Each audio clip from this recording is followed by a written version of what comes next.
বাংলাদেশে ছাত্র আন্দোলন এবং ইউনুস সরকারের প্রতিষ্ঠার পর থেকে নাহিদ ইসলাম এবং সার্জিস আলম এই দুটি নাম যেন বহুল চর্চিত। কিন্তু বাংলাদেশ কাঁপানো সেই ছাত্রনেতা সার্জিস আলমের গলায় এবার যেন শোনা গেল ভিন্ন এক সুর। বাংলাদেশের জনগণের উদ্দেশ্যে ভাষণ রাখতে গিয়ে সার্জিস বলছেন যে ভুল করলে শুধরে দেওয়ার কথা, কিন্তু হঠাৎ সুর নরম হলো কেন? ঠিক কি বলছেন বাংলাদেশের গঠিত নতুন দল জাতীয় নাগরিক দলের নেতা সার্জিস আলম? শোনাবো আপনাদের। একটা কথা আপনাদেরকে বলি, আমরা ভুল করলে আমাদেরকে আপনারা শুনতে দিবেন। আমরা আপনাদের সেই কথাগুলো শুনতে সবসময় প্রস্তুত, কিন্তু আপনারা এইটুকু নিশ্চিত করবেন যে আমরা এখন থেকে আর কোন দলের কোন মার্কার অন্ধ ভক্ত হব না। বৈষম্য বিরোধী আন্দোলনের জেরে শেখ হাসিনার সরকারের পতন হয়েছে বাংলাদেশে। বোন শেখ রেহানাকে নিয়ে বাংলাদেশ থেকে পালিয়ে ভারতে আশ্রয় নিয়েছেন বাংলাদেশের প্রধানমন্ত্রী শেখ হাসিনা।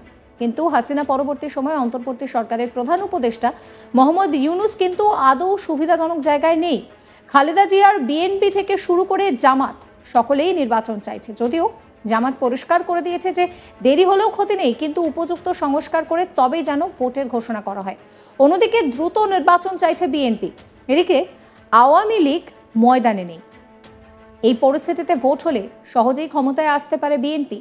এই লক্ষ্যে দ্রুত দেশের সাধারণ নির্বাচন চাইছে খালেদা জিয়ার দল। কিন্তু মোহাম্মদ ইউনুস ইঙ্গিত দিয়েছেন 2025-এর শেষে অথবা 2026-এর শুরুতে বাংলাদেশে ভোট করানোর লক্ষ্যমাত্রা নিয়ে এগোনো হচ্ছে। এই পরিস্থিতিতে বাংলাদেশের নতুন দল কি চাইছে সেটাই দেখার। নাহিদ সার্জিসের নতুন দলের উপরেই বাংলাদেশের ভবিষ্যৎ নির্ভর করছে বলে মনে করা হচ্ছে। অনেকেই বলছেন তারাও নাকি এখনই ভোট চাইছেন না। তাহলে কি তারা পরোক্ষভাবে ইউনুসকেই সমর্থন করছেন? আর এই দুয়ের মাঝেই সার্জিসের মুখে শোনা গেল অন্য সুর। শেখ হাসিনাকে চরম আক্রমণ করেছেন তিনি। একই সঙ্গে বাংলাদেশে আসা নতুন দল জাতীয় নাগরিক পার্টি নতুন বাংলাদেশ গঠনে কোন কোন অগ্রণী ভূমিকা পালন করবে সেই কথাও বলতে শোনা গেল সার্জিসের মুখে। ভোটের পর তাদের দলের প্রতিনিধিদের দেখা যাবে বলেও জানান তিনি। কি বলছেন সার্জিস আলম শোনাবো।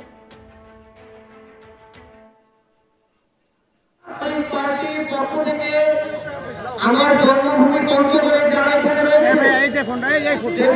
যারা রয়েছেন সবাইকে জাতীয় নাগরিক পার্টির পক্ষ থেকে সংগ্রামী শুভেচ্ছা।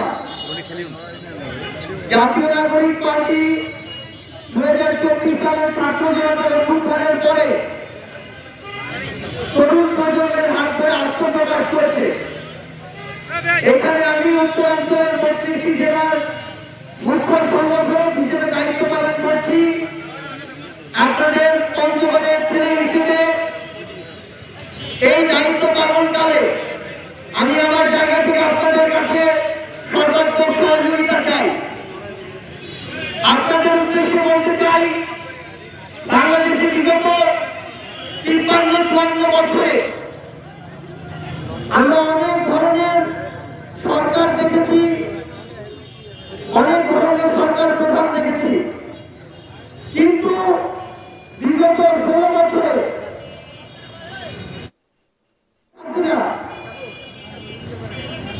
স্বৈরাচারী হয়ে উঠতে উঠতে শেষ পর্যন্ত প্রায় 1,500 থেকে 2,000 জীবন কেড়ে নিয়ে ছাত্র জনতার অভ্যুত্থানের মুখে দেশ ছেড়ে পালিয়েছে।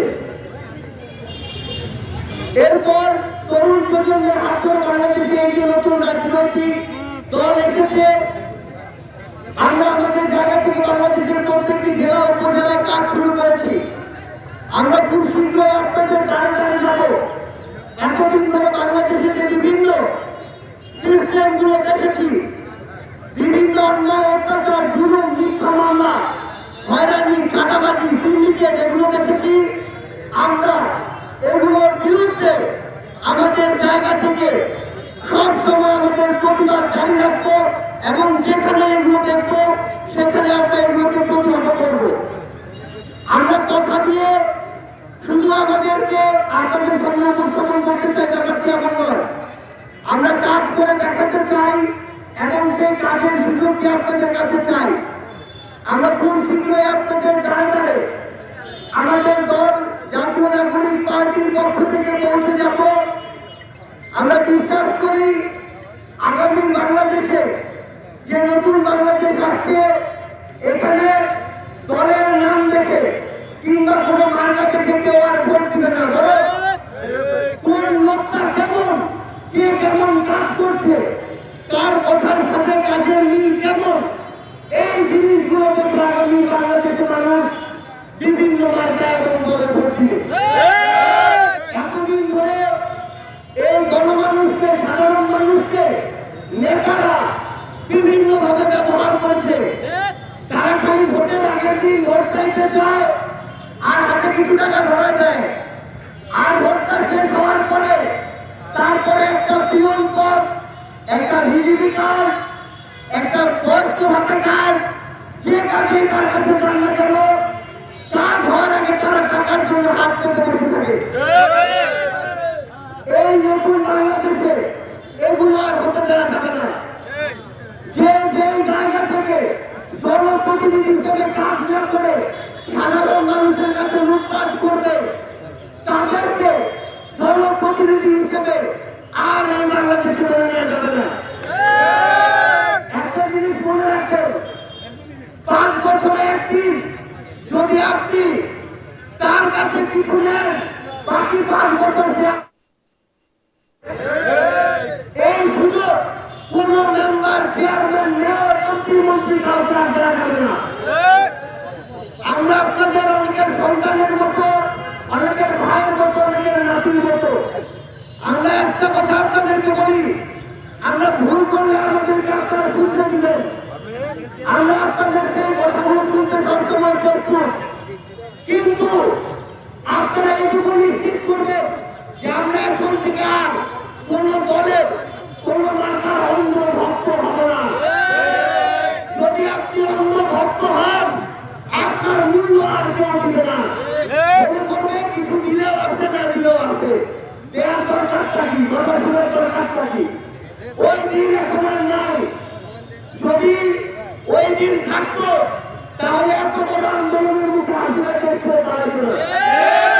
আপনারা মনে রাখবেন, আপনাদের সন্তানরা এখন তাদের অধিকার সম্পর্কে সচেতন। আপনাদের সন্তানরা এখন তাদের জায়গা থেকে যে কোনো অন্যায়ের বিরুদ্ধে প্রতিবাদ করতে সবসময় প্রস্তুত। আপনাদের সাথে আমার এই দেবীগঞ্জের যে লোক আছেন, তোমার সাথে খুব দ্রুত আরো দেখা হবে।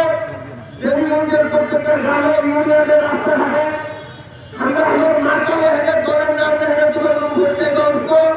যদি কাজ করবার পারি, যদি তোমার কথা রাখতে পারি, তাকে ভোট দিবেন, নাইলে দিবেন। এই ভিডিও সম্পর্কে আপনাদের মতামত জানাবেন। সমস্ত খবরের আপডেটের জন্য চ্যানেলটিকে সাবস্ক্রাইব করবেন, নোটিফিকেশনের জন্য বেল আইকনে ক্লিক করতে ভুলবেন না।